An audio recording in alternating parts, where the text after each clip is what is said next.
I'm just wondering, what points do you think I should stress? I mean, Paul Flynn's report, or should I summarise what's happened, or what would be interesting? It'll be a conversation. Right. I'm going to ask you to summarise what's happened since the last time we talked to you. See, because this is an update. Right. And when I met you, it was in October. Yeah, I think, was it September or October? Yeah. No, it wasn't. It was September. That's right. Yeah, it was September. Yeah, it was September. And so there's quite a lot of water under the bridge since September. Right.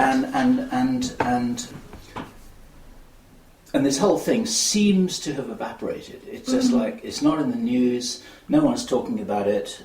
All the people who were really talking about it a lot on the internet, that's all kind of, that's all evaporated too. And everyone's thinking, what was that all about? And so I'd like to ask you, what was that all about? What have we all learned? What do you think happened? What's the optimistic message for us all? And then a personal note about what your personal plans are. Because I think you've got a lot of people there out there who really love you and who want to know what you're up to and what you're thinking and what's next. And it's a chance to talk about the book and, you know. Yeah, I'm off to my Greek island. Off to your Greek island. Yes, exactly. So, okay, let's make a start here. I don't even know what date it is. It's the 15th, isn't it? Yes, 15th. Okay, right. So here we go. So this is Bill Ryan from Project Camelot and Project Avalon, and it is the 15th of February 2010, and I'm in a very rustic farmhouse in the middle of Switzerland here, which is where Jane Bürgermeister has been staying in her bed and breakfast, having given a presentation to the Zurich ground crew yesterday. We're surrounded by snow. There's an enormous cowbell just behind Jane's head here on the right of the camera. It's all very idyllic and very quaint. And this is a short interview to catch up with you, Jane, to ask you, since we spoke with you last, which was in September last year, feels like a long time ago, what has happened from your perspective? What's happened with you? And what's happened to the swine flu? Well, the swine flu has fortunately disappeared. It's no longer in the newspapers, it's no longer in the media. No, people are no longer being driven or encouraged to take the vaccine to the same degree as a few months ago when it was omnipresent in our lives. Very few people have taken the vaccine in Europe. I think 30 million out of 450 million or whatever. So a much smaller proportion than the governments had hoped. In France, they wanted to vaccinate 100% of the population by the end of January, and I think only 6% took it there. 6 or 7% took it in Germany and in the UK and so on, and also in countries like Switzerland. I think 60 million people took it in the USA, according to the figures of the CDC. Again, maybe quite a small portion of the total population of 400 million is it in the USA. So we have seen an incredible awakening among people. They have become aware that the vaccination was more dangerous than the virus, that it contains toxic ingredients, mercury and squalene, and they have passed that information and shared it around with their friends and their colleagues.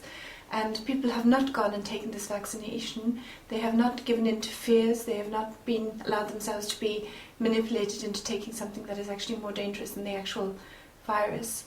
And this has been achieved through the use of the communication and information technology, through the email, through YouTube, through interviews like yours. So I think it's a tremendous event we've experienced where ordinary people have decided to think for themselves, think critically, examine the facts, and not just to follow authorities, governments, or newspapers and take some vaccine for a non-existent threat. It's nice to have a real victory for a worldwide grassroots movement, isn't it? This is what it is. Absolutely. Even the World Health Organization Director General Dr. Chan said to her executive at the executive board meeting on January the 18th that they didn't anticipate that people wouldn't take this vaccination. They'd invested billions in propaganda, and the controlled media was hyping this virus. So this was really an unexpected victory, and it was due to every single person who spread that information, who took the time and trouble to read about it, to maybe tell their friends, their colleagues, their other members of the family.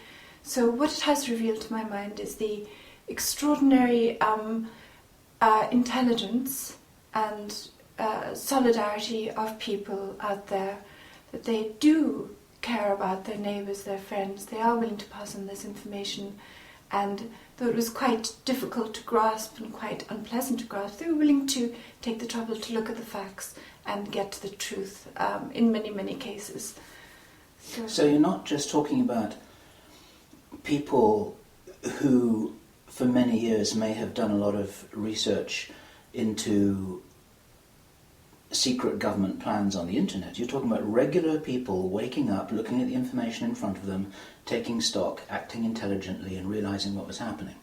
I think that is what we're seeing. We're seeing a completely new scale of awareness among the ordinary people, that we have a big problem with our governments. I was just talking to somebody yesterday who said that her mother, who's about 60 years old, has always taken every single vaccine and believed that the governments were representing the interests of people. But when it came to the swine flu vaccine, she looked at the facts and decided not to take it. And slowly she's becoming aware that the government that is giving this vaccine doesn't have the interests of its people at heart, and beginning to ask questions about why are they doing this, who's behind it, what is their motivation. So I think we're seeing in Europe a huge awakening that we have a big problem. We have a shadow government.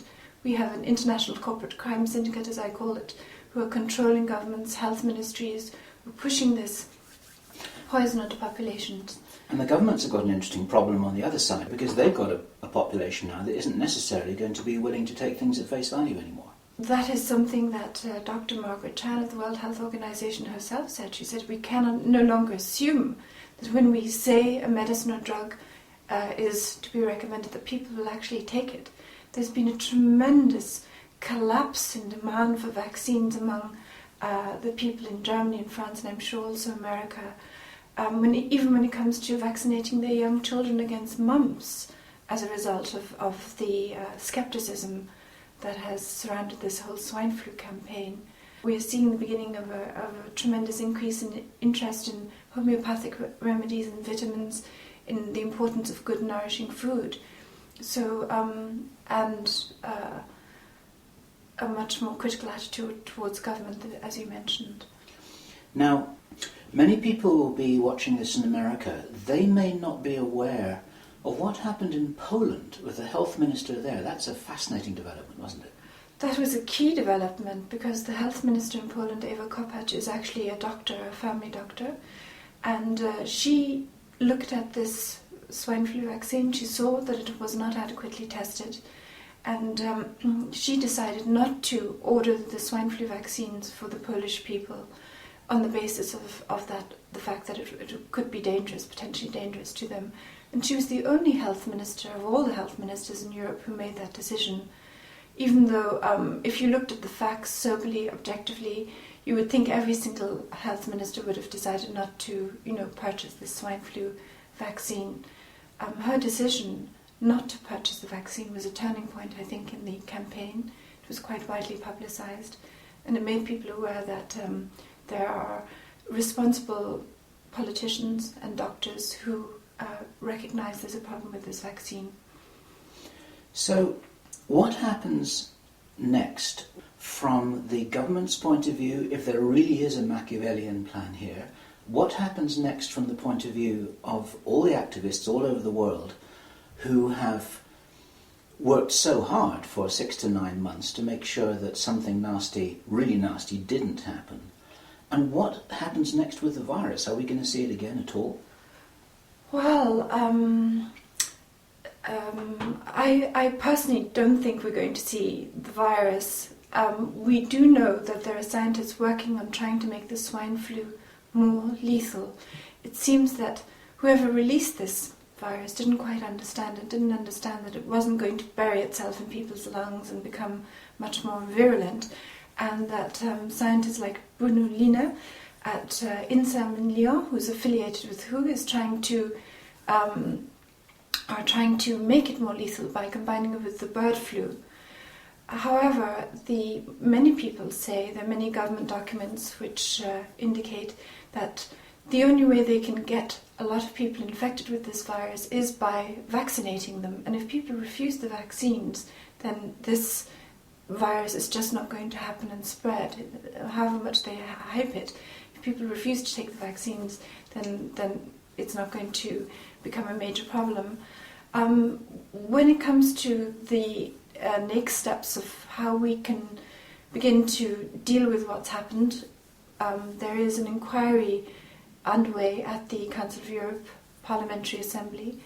Paul Flynn, who's an MP for Newport West in Wales, has been given the task of preparing a report on the whole swine flu pandemic, the Pandemic Level 6 declaration, whether it was merited or whether pharmaceutical companies influenced the World Health Organization to make this declaration so that they could then sell these gigantic quantities of vaccine at a huge profit. So we've got a kind of flugate here. We have a flugate, and this report is due to be finished in June.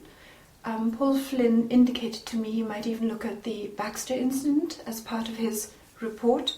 Tell people about the Baxter Incident again, if they're seeing this for the first time. Well, in February of last year, about 1 year ago, Baxter contaminated 72 kilos of vaccine material with the live bird flu virus in their facilities in Orten-the-Donau in Austria. And this nearly triggered a global bird flu pandemic. And there are many reasons to think that this was deliberate. The main one is that biosafety level 3 regulations have to be used in when anybody handles the bird flu virus, and this makes an accidental contamination almost impossible. I filed charges and the police started investigating, but they dropped the charges at the end of September, just before the mass vaccination campaign and just before Baxter sought approval for its Selvapan swine flu vaccine. And I asked to see the files, to see the basis on which the state prosecutor of Korneuburg dropped the charges, but I was refused access to the files. So I emailed Paul Flynn and asked him whether he would look into this matter. He, by virtue of his power as a member of this PACE body, could probably force the state prosecutor to hand over these files or even question executives to get to the bottom of this incident.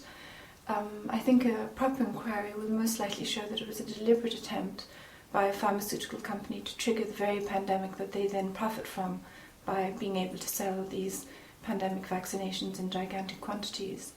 Are you optimistic that the inquiry will really research and publish its findings honestly, or is there a possibility of a whitewash here? Well, I think if Paul Flynn simply documents the facts about how toxic the vaccine is, that it was only given to people because special emergency regulations were in place that allowed these untested vaccines to be administered. If he documents the facts that we could have been forced to have taken this vaccine under the international health regulations, that there's a military-style management of the pandemic was planned, and indeed in France came within a few days of martial law in December. Nurses and doctors were requisitioned and forced to give this vaccine to people in vaccine centres. And if he documents all of this, as well as Baxter Incident, then that will be enough to create an explosive report, which will then be sent to 47 parliaments in Europe, also to Switzerland, to the Ukraine, to Russia, to the countries that don't belong to the European Union.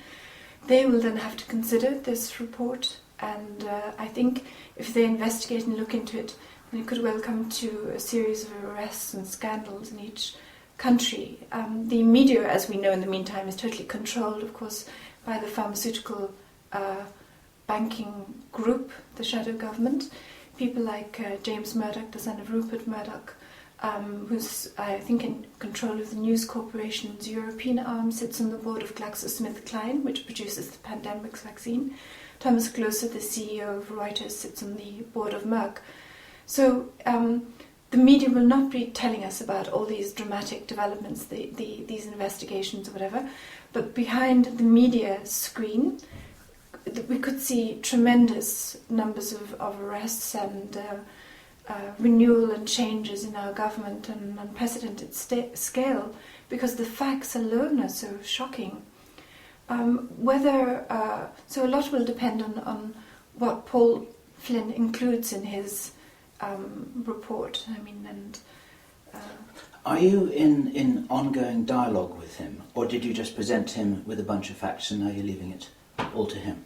Yes, all I did was send him an email pointing out this aspect of the whole pandemic event, that there was a pharmaceutical company nearly triggering a bird flu pandemic, which would have been much more lethal than a swine flu pandemic.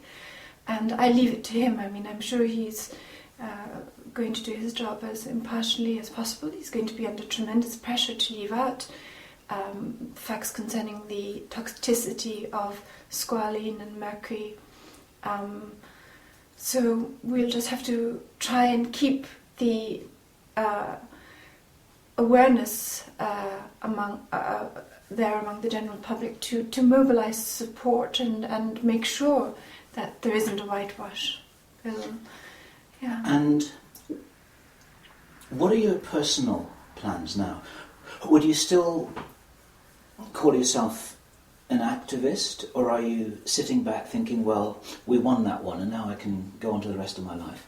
Unfortunately, I don't think we've reached that stage. WHO has said it wants to keep the pandemic level 6 emergency for 2 more years.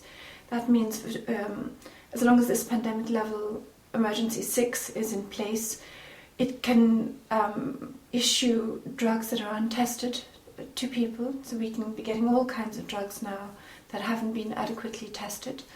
It can take control of the health services and the military and the police in our countries and create this sort of cement the shadow government's infrastructure.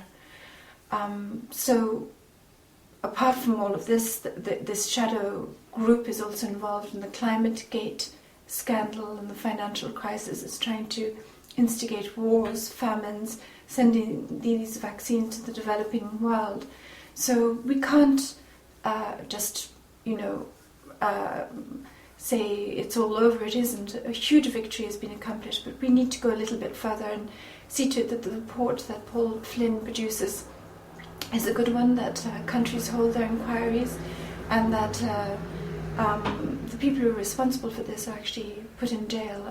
The French are holding a parliamentary inquiry in the next few weeks as well, so that's another opportunity in France to really get to the bottom of this and put the people responsible in jail. And if we get those people into the courts, then we should be able to dismantle a large part of this New World Order government, So I myself plan to write a book in the next couple of months summarising what has happened, the main areas that have to be looked at, the toxicity of the vaccine, the lack of pharmacovigilance, monitoring of what happens to people who've taken this vaccine, the militarisation of the management of the pandemic emergency under the international health regulations, and I've already completed 1 chapter. You can download it on my website, The Flu Case, and so that's what I'm going to be doing in the next few months, and then just following what happens with this report,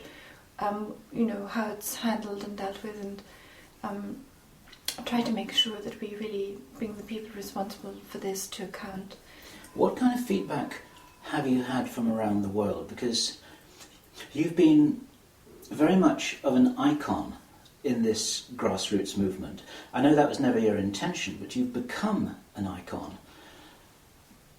What's it been like suddenly becoming so well known all over the world? Well, I have to be honest and say I've been quite busy because I was doing the website and giving talks and so on. So I haven't really had time to reflect on that side of things. And for me, the most amazing thing has been the number of people who were willing to get involved in every single country. Groups appeared, people were willing to pass on this information, set up websites, set up blogs, go out into the streets and hand out leaflets. Hundreds of people here in Switzerland were involved. I think they mentioned Verstand Schweiz set up a blog. So it really is a grassroots movement. I don't think maybe I was perhaps one of the first people to present this sort of information as a whole, but there have been so many people involved in this. Doctors like Dr. Rebecca Carley in the USA, Dr. Joseph Merkele, Dr. Robin Falkov, that I think we can really say this was a genuine grassroots movement. This was a victory and success achieved by ordinary people all over the world, acting according to their conscience, taking the time and trouble to get informed and to inform others.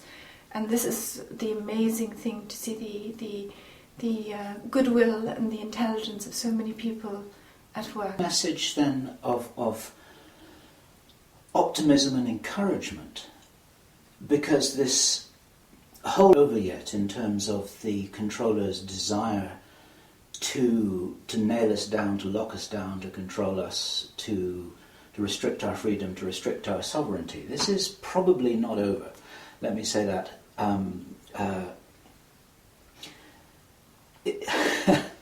Let me say that as a little bit of an understatement.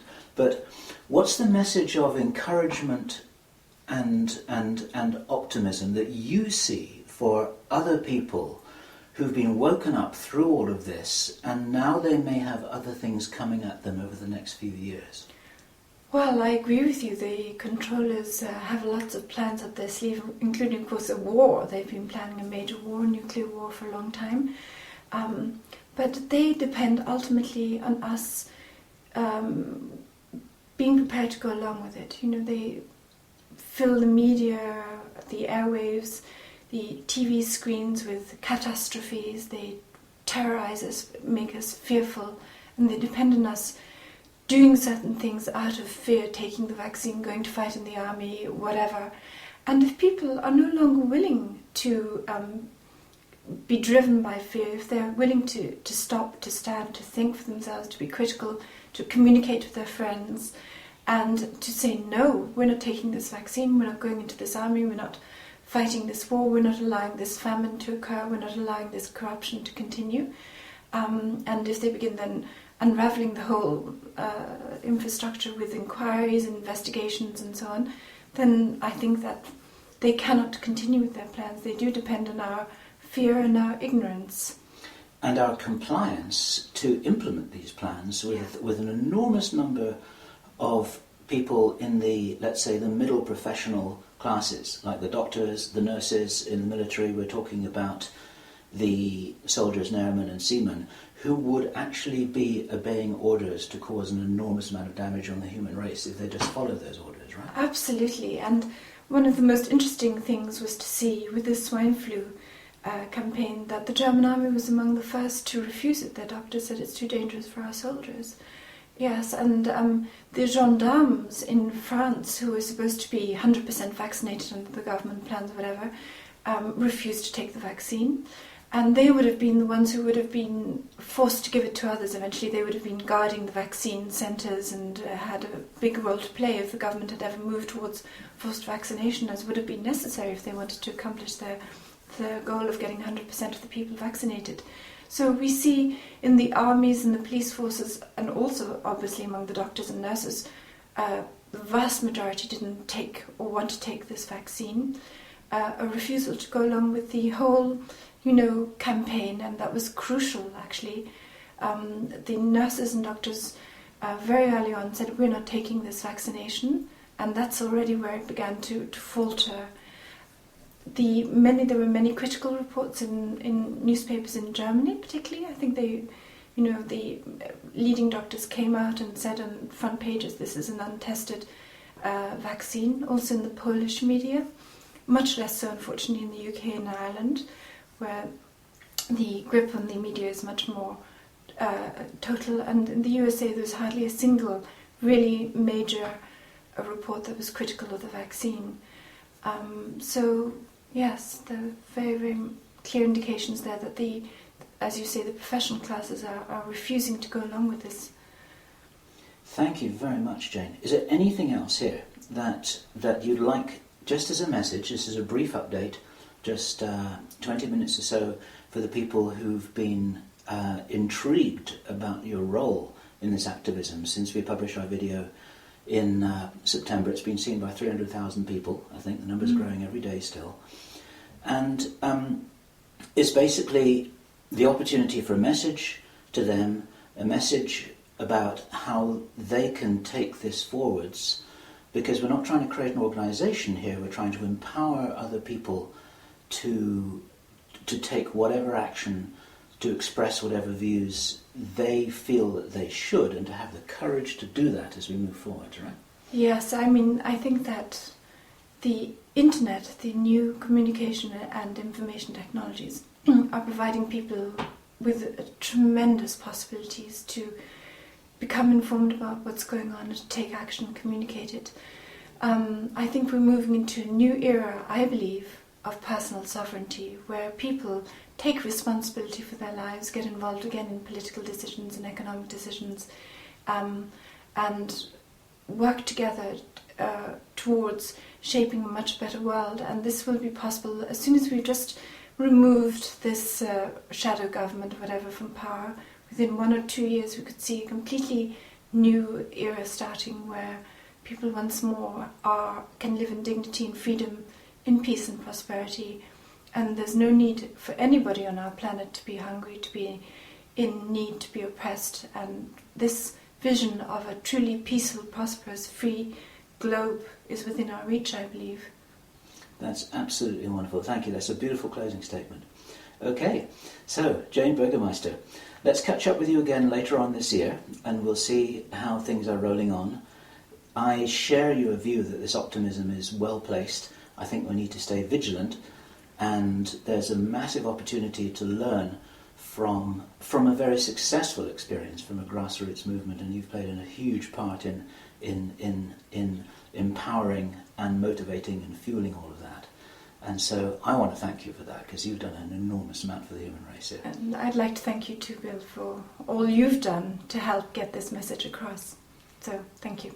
All right. Okay, so we're finished? That's great. Okay, great. That was quite painless. And now I can see that you very, very intelligently moved out of the way of the camera so that we don't capture any more outtakes. I mean, do you want to sit there a little bit? Or? No. It's not my role here. Okay, well that was quite painless. That was beautiful. That was a good job. Thank you so much. Considering a lot of people we're freezing, and a lot of people would appreciate that. Now we can get warm. Yes. Right. Okay. Beautiful, Jane. Hey, okay. Thank you. Yes, and thanks to you, Bill, because really, without your video, that really started kicking the whole thing into place. I feel it made a big, big difference, really. We're working as we're all working as a huge. Yes. It's an international global team with people who will never know, will never meet, will never know their names, and we've all been working together on this all over the world. This is the human race here. And this is what I think is so fantastic. It really is a joint effort. It really was people getting together, people like Goya going out and handing out leaflets, and Ruth, and a tremendous amount of individuals getting active and showing all their goodness, to be honest, because it's I was amazed at the personal energy. As you said, just regular people, just leafleting, talking to people in the streets, doing what they could, emailing their friends. And you have to bear in mind it was a very unpleasant topic, so normally people just don't want to hear about these things, they just switch off. And they didn't. They actually were willing to look at what was really very ghastly facts and face them and pass them on. Face them and deal with them. Yeah. And I agree with that completely. This is this is what gives me so much hope, the fact that it's not just the so-called usual suspects who got up and started saying things on the internet. It was people who never said anything before about anything suddenly started to become active. Yeah. And I think I was talking to Christian Coton in France on the TV, on the phone, and he said in all his 20 years of activity at the internet in France, he's never seen anything like it since June, when the swine flu began to be debated in France. It's galvanized the internet and created a new internet community, more or less, in France. He said, never seen so much debate about this vaccine in his life. I think France has been transformed by this, because before that they didn't really have so much of an alternative media and internet community, and now they've created one over this issue. And there was, I think, one video where just a few doctors gave their views on the vaccine, Marc Gérard and so on. It also had almost 1 million views or something like that, so it's a huge thing. Yeah.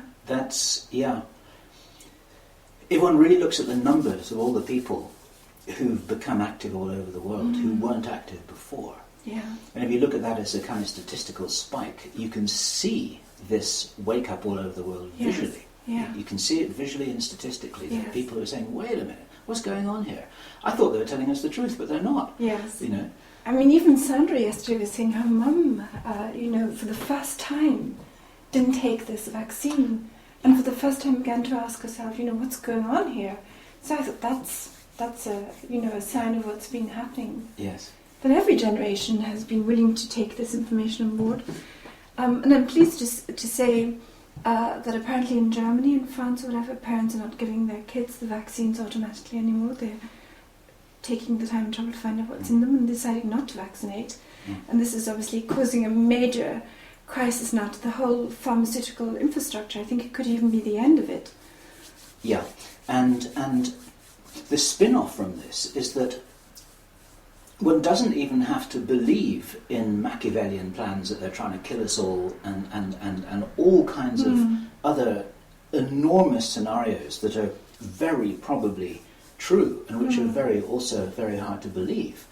But the fact that vaccines are damaging and the rates of autism are soaring and all the problems to do with the side effects, which have been there for years, and suddenly now this is in the spotlight as well. Yes.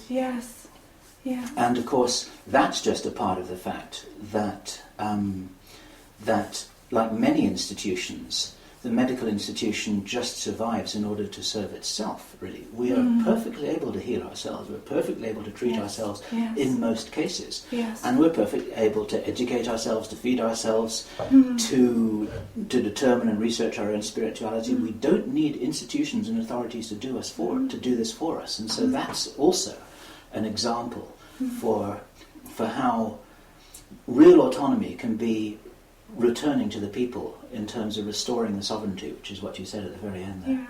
Yeah, I think that's the way forward. I was speaking to this Irish guy on the radio, and he's telling me about the personal sovereignty movement in Ireland, and it actually has the foundation in the Constitution that they're allowed, when they go into court, to say things like, I absolve you, court, of your duty, or whatever. Under the Constitution, they as a sovereign person have the right to absolve the court and the government.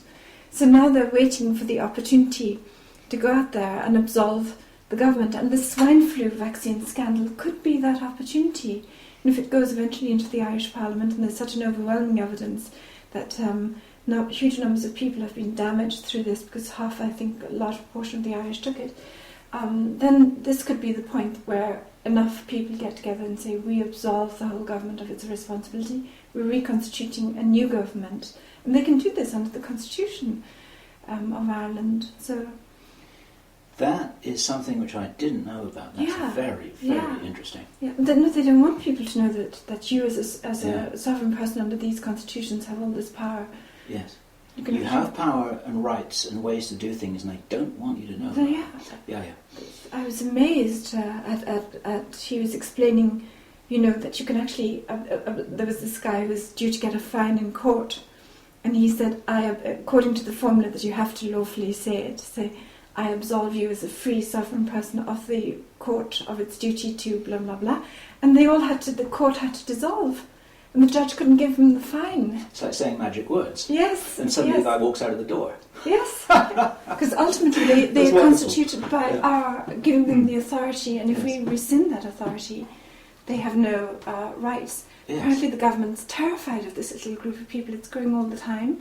They're spreading the word that you as a sovereign person can dissolve the whole government, kind of thing. Yeah. And so it's like a legal constitutional way of saying, I withdraw my approval and agreement from this whole thing that's happening around me here. Yes, apparently under the constitution, you as an individual are the sovereign decider. You give power to the courts, you give power to the government, and you can legally withdraw the power you've given to the courts, and you can withdraw it from the government, and you have to say a certain formula, and that means that you have dissolved this entity, that it's not above you, it's actually below you according to the Irish constitution, and you can dissolve it if it no longer serves your purpose. That's an inspiration. And the other thing he said was, that the governments in Europe are actually corporations that, like the Irish government and whatever, are actually corporations listed on some stock exchange. I mean, I haven't looked into this, but that means they're also liable for all the debts, because Ireland's huge debts now, because the government has taken on board all the Anglo-Irish debts just to get the country into debt and get it bankrupt, and they can then, with all this money that they get from the taxpayers, banks like Anglo-Irish can buy up everything. It's all about the centralisation of assets. Yes, it is, absolutely. But apparently that legally they're a corporation and they're only liable for their debts. So the people of Ireland can legally get together and say, we don't accept any of these debts because you, the government, are not the same as us, the people. We are the sovereign people, and you, the government, had a role to play. As long as we allowed you to play that role, this is the role you gave yourself, and you're liable for the debts, and we have nothing more to do with you. This is the perfect solution. And then, as for the future, we were thinking, apparently under the sovereign Irish principle, everybody's entitled to the land. There's no reason why you can't have part of the land. So you have to be responsible. It's not a license to, be kind of, greedy or anything like that. You're expected to be responsible. But it doesn't mean things like people who are homeless can, in theory, are allowed to choose maybe a little patch of land, and if they have to build a solid house, because with this comes responsibility to your community. They could build a wooden house, or with the help of their neighbours, and in this maybe powered by renewable energy. These things are all possible under the Irish constitution. Oh, he was telling me another anecdote. This guy was about to be thrown out of his house because he'd lost his job and he couldn't keep his mortgage payments up, and the bank was harassing him and so on.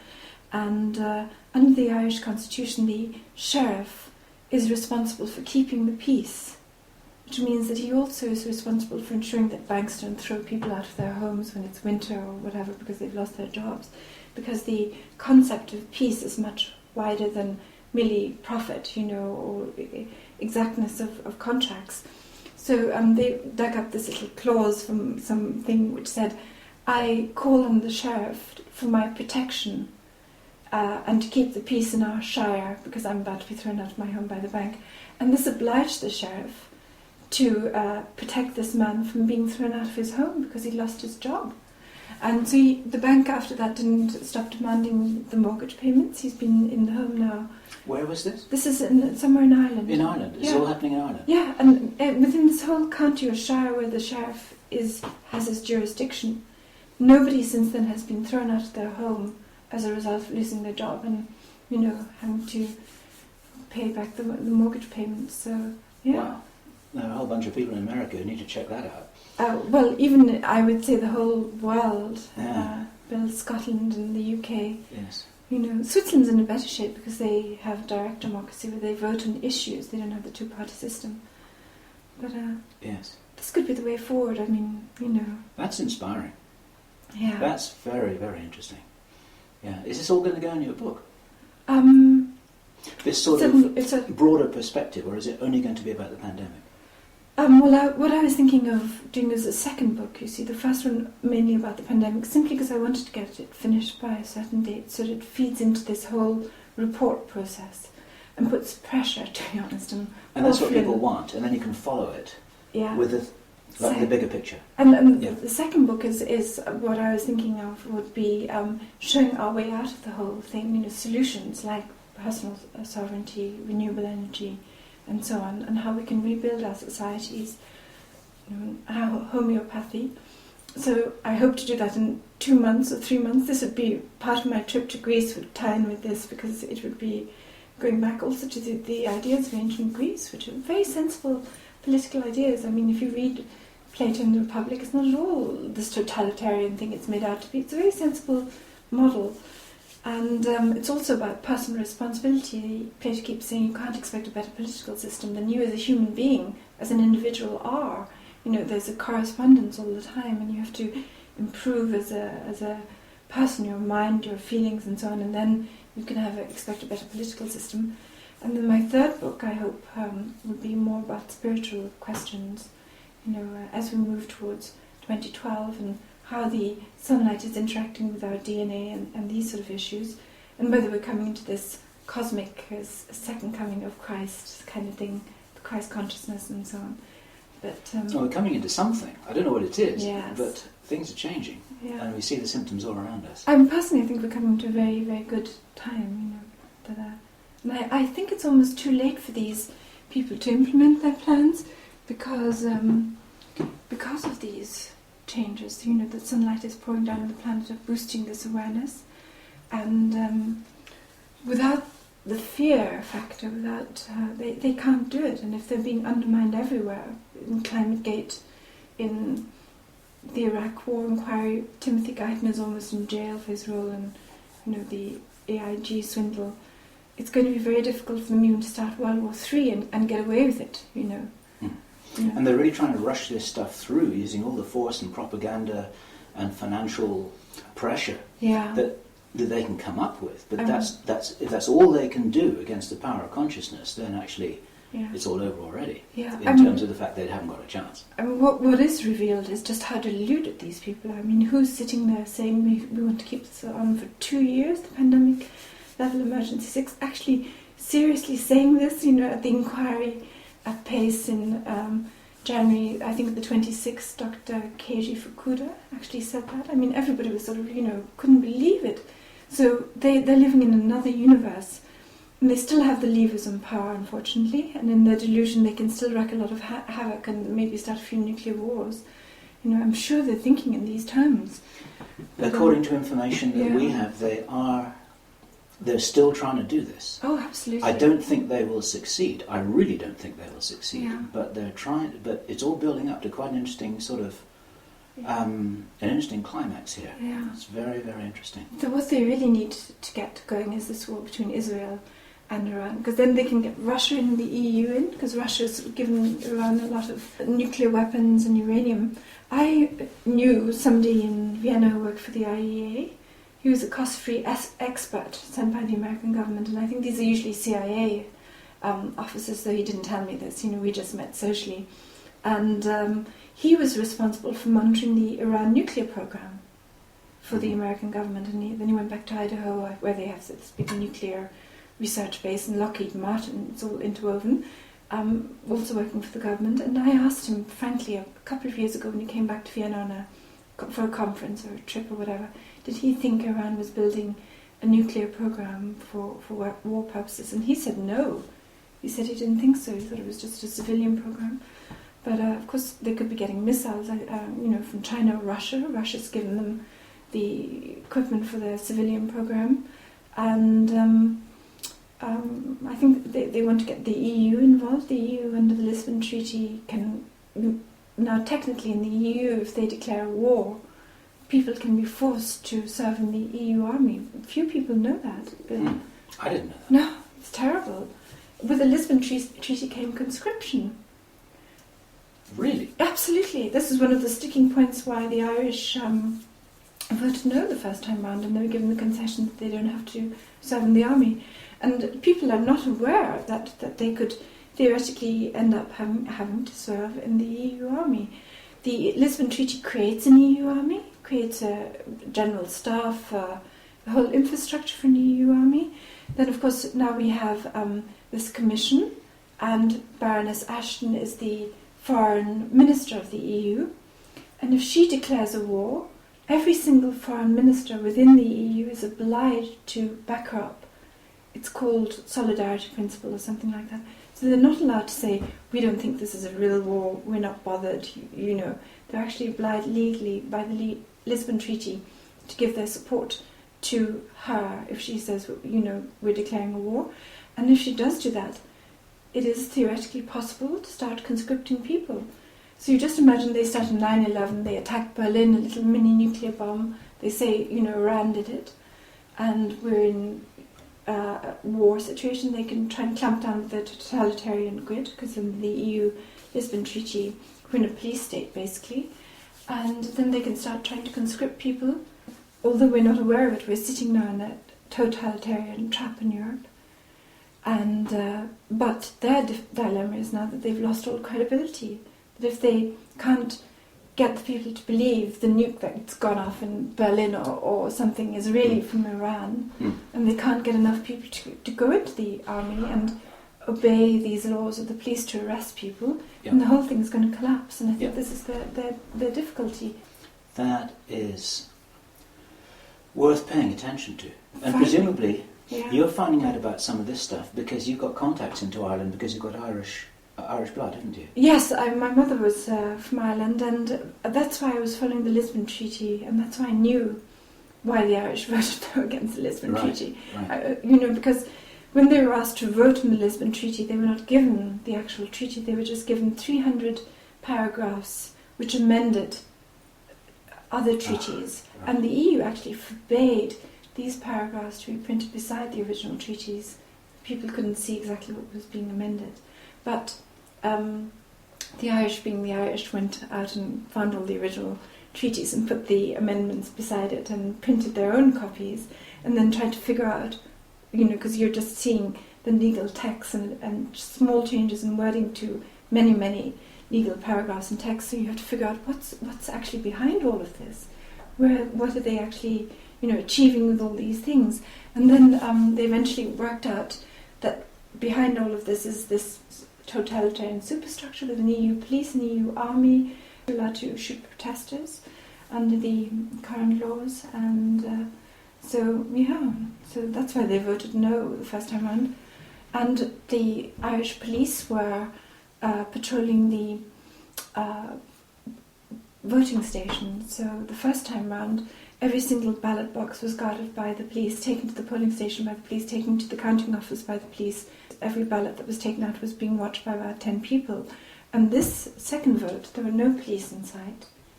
Police had vanished. There were ballot boxes disappearing and reappearing and so on.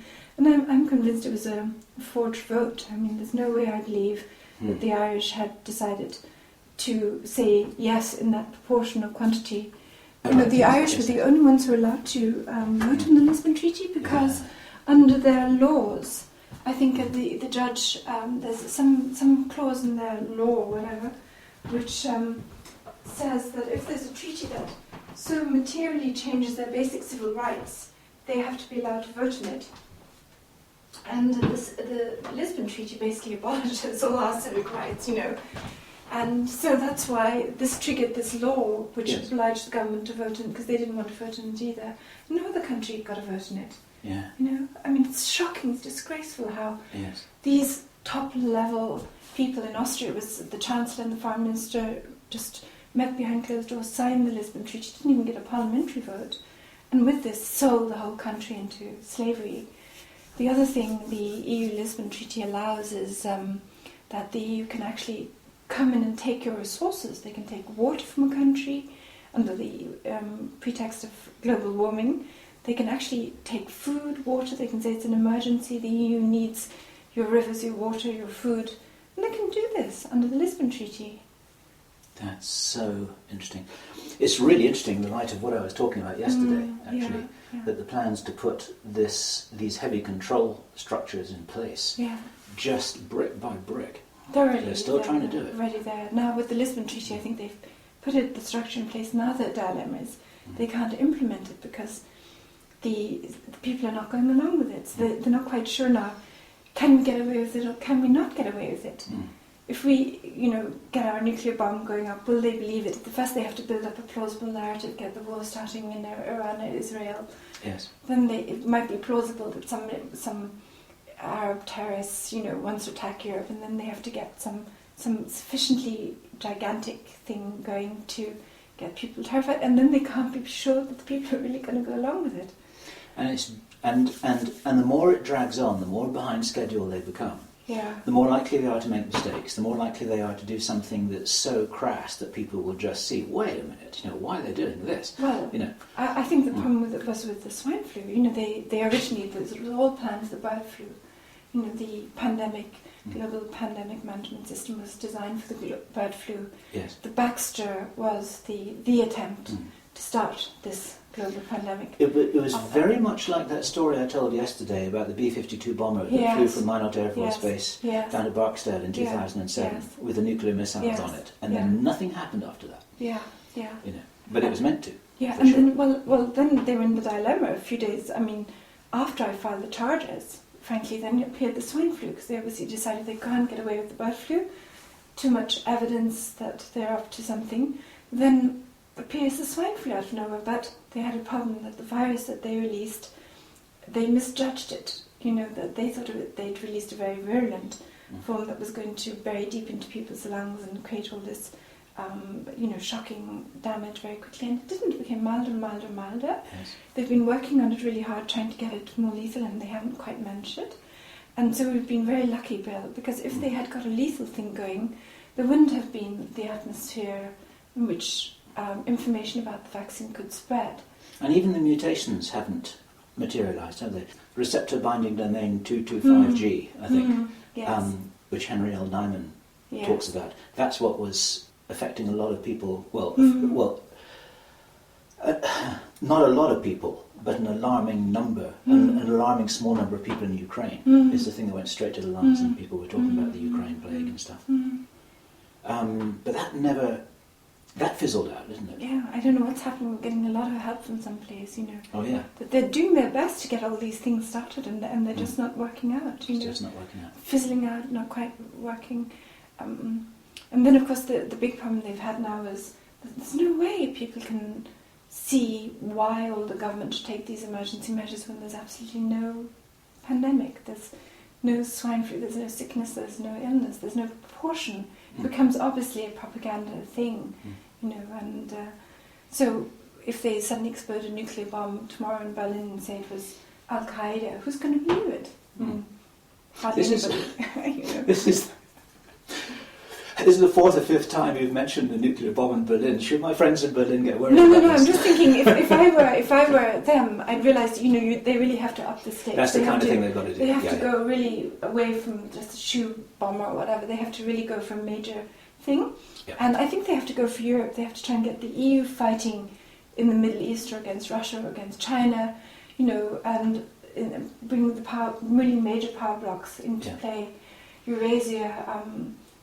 China, whatever, and they need to do it quickly. And I don't see what other options they have than, say, major, nuclear bomb attacks within Europe or the USA. That's quite strategically astute. I can completely understand your logic. Yeah. So it might not be Berlin, because Berlin would probably not be a good place. It could be any. I don't think it's going to be Vienna, because that's where half of them are the Habsburgs, Illuminati.